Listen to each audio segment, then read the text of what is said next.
ሰይጣን ከማይችላቸው ነገሮች ውስጥ ሶስት ነገሮች ልንገራችሁ ሚስት መንፈሳዊ ሆና ቀድማ ነቅታ ባል ከሆንክ ማለት አዳምጠኝ ለቅዱስ ቁርባን ሲሆን ለመንፈሳዊ ህይወት ሲሆን ሚስቶች ፈጣን ሲሆኑ ባል ደግሞ ቅርፍፍ ይላል እናንተ ባል የራሳችሁን ሳታስሩ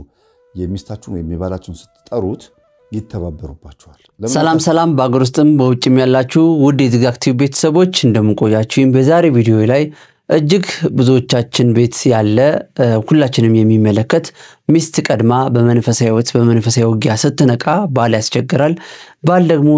ሲነቃ ያው ሚስት ታስቸግራለች ማለት ነውና ሁለቱም ቀድሞ ሲነቁ ምን ማድረግ አለባቸው መጀመሪያ የሚለው ነገር በዚህ ቪዲዮ የምናይ ይሆናል በቀጣይ ደግሞ አጅሬው ጣልቃ የማይገባባቸው ሶስት ነገሮች ምንድናቸው የሚለው ነገር ነው ያለን እንዴት ነጻ ፍቃዳችንን እንጠቀማለን ለማንስ አሳልፈን እንሰጣለን የሚለው ነገር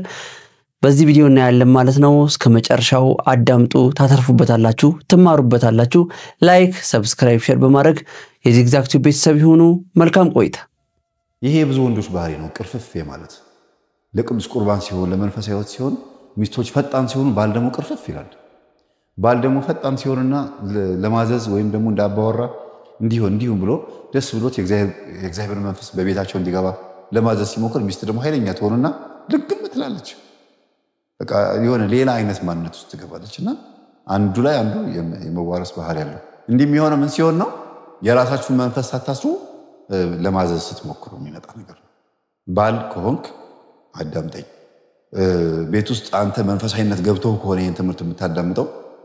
ገብቶ ከሆነና ሚስትህ አልሰማ ካለችህ ሚስትህን እንጸልይ እንስገድ ብቻ ነው እንጂ ማለት የምትችለው የሚስትህን መንፈስ ና ወደኔ ብለህ ስበህ መስገድ ማም ይከብዳል መጀመሪያ ማድረግ ያለብህ ምን ስለሆነ ነው ያንተን የራስህን መንፈስ ማሰር አለብህ የራሳችንን መንፈስ ሳናስር የሰው መንፈስ ስቦ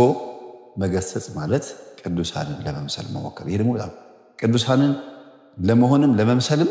በትህትና ቀስ ብሎ በርጋታ እንጂ ባንድ ጊዜ የሚሆን ነገር ና ወደኔ ብላችሁ ስትሉ የትኛው ትጋት የትኛው ቅድስና የትኛው ምናኔ ከባድ ነው እኮ ስለዚህ ምን ያስፈልጋል እኔ ጋር ያለው መንፈስ ታሰር ብየው መታሰሩን በህልምም በእውንም በሆነ ነገር ምልክት ካላየው በስተቀር የባለቤቴን የዘመዶቼን ስቤ በፍጹም አላስርም ና ብዬ መጣት አልፈልግም ብላችሁ ቃል መግባት አለባችሁ እናንተ የራሳችሁን ሳታስሩ የሚስታችሁን ወይም የባላችሁን ስትጠሩት ይተባበሩባችኋል ለምን አልታሰሩ ታሰር ማለት ብቻ አይደለም ምልክት ማየት አለባችሁ ለመታሰሩ ያሳያል ህልም መንፈሱ ይጮሃል ወይ በህልም ታያላችሁ ወይ ደግሞ ባላችሁ ላይ ወይ ሚስታችሁ ላይ የሆነ ምልክት ታያላችሁ የመረጋጋት ለምን የእናንተ እየሄደ ነው ሚስታችሁ ላይ ወይ ባላችሁ ላይ የሚያጠቃው ለምሳሌ በእኔ ልመስልላችሁ እኔ ጋር የራሴን መንፈስ ካሰርኩት ሚስቴ ከኔ የተነሳ ሚስቴ ጋር ኃይለኛ አግሬሲቭ የቁጡ ግልፍተኛ ያረጋት ከነበረ እኔ ጋር ያለው መንፈስ ከታሰረ ትንሽ ባህሪዋ ለውጥ ይመጣል ለምን እኔ ጋር ያለው መሄድ አቆሟል 50% እዚህ ጋር ይቀንስላታል ማለት ነው ከዛ ደግሞ ባለቤቴ ላይ ያለው መንፈስ ታሰር ባለህበት ወደኔና አይደለም ባለህበት ታሰር ትላላችሁ ከዛ በትህትና ደግሞ እንደዚህ ብትቀጠቅጩ እኮ እንደዚህ ነገር ጥሩ ነው ይሄን አብረን ብንሰግድ ብንጸልይ ደግሞ የተሻለ ነገር ነው ምናምን ብላችሁ መንገር ማስተማር ነው እንጂ ወንድ ስለሆንክ አባወራ ስለሆንክ ምናምን ማስገደድ አትችልም ይሄ በጣም ከባድ ነገር ነው አምና ወዳ ፈቅዳ ሲሆን መንፈስ ቅዱስም ይቀርባል በግድ ከሆነ ግን ከባድ ነው የሚሆነው ስልቱን ይቀይርብህና ያጠቃል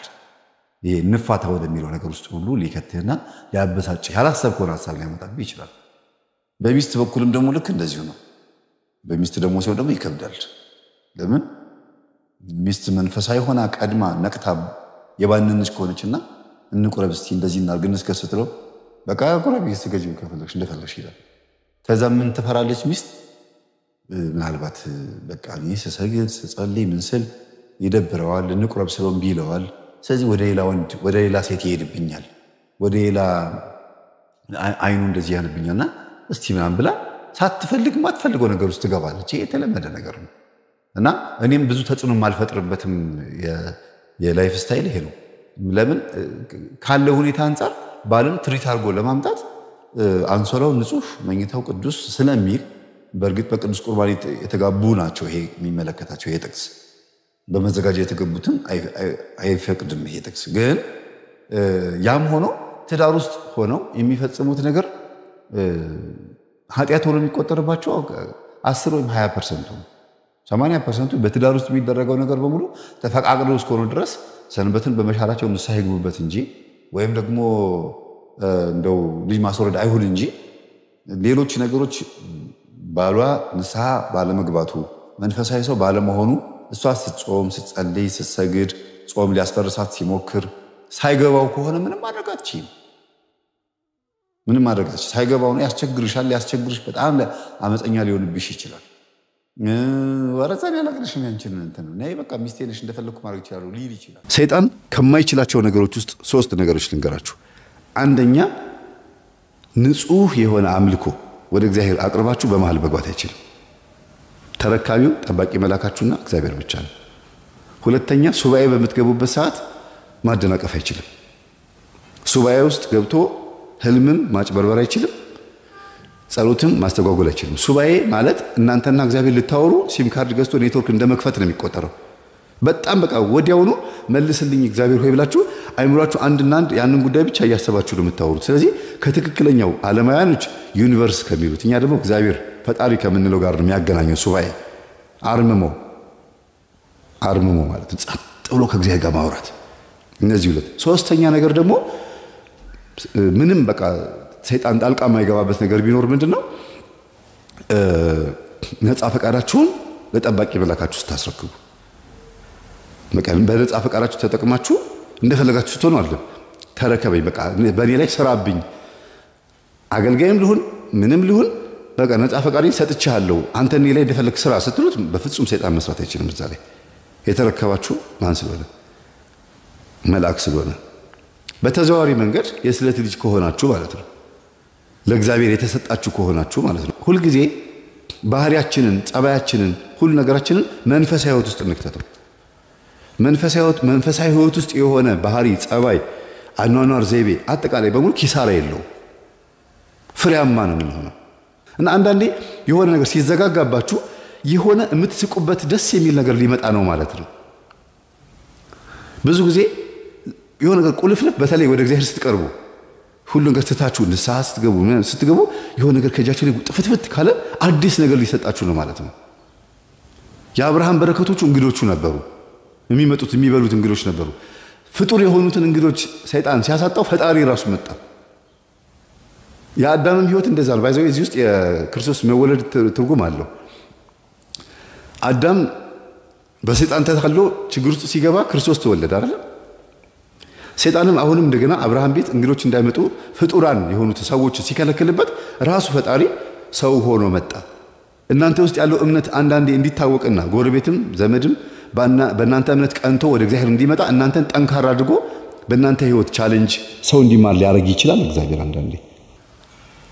እና ባህሪያችሁን ማስተካከል የሚጠቅመው ለራሳችሁ ነው ትሁት መሆን የሚጠቅመው አብርሃም እኔ አመድ ነኝ ብሎ ትሁት ስለሆነ ነው ሀብታም የሆነው እንደገና ስላሴ መጥቶ ቤቱን የጎበኙለት እኔ አመድ ነኝ ስላለ ነው እኔ አመድ ነኝ አለ ትቢያ ነኝ አለ ቅዱስ ጳውሎስ ደግሞ እኔ ጭንጋፍ ነኝ አለ ጭንጋፍ ማለት 7 ወር ያለ ጊዜ የተወለደ ልጅ ማለት ነው 7 ወርም ሳይሞላ 7 ወር ሞልቶ ጭንጋፍ ይባላል ብዙ ጊዜ እንደዚህ አይነት ልጅ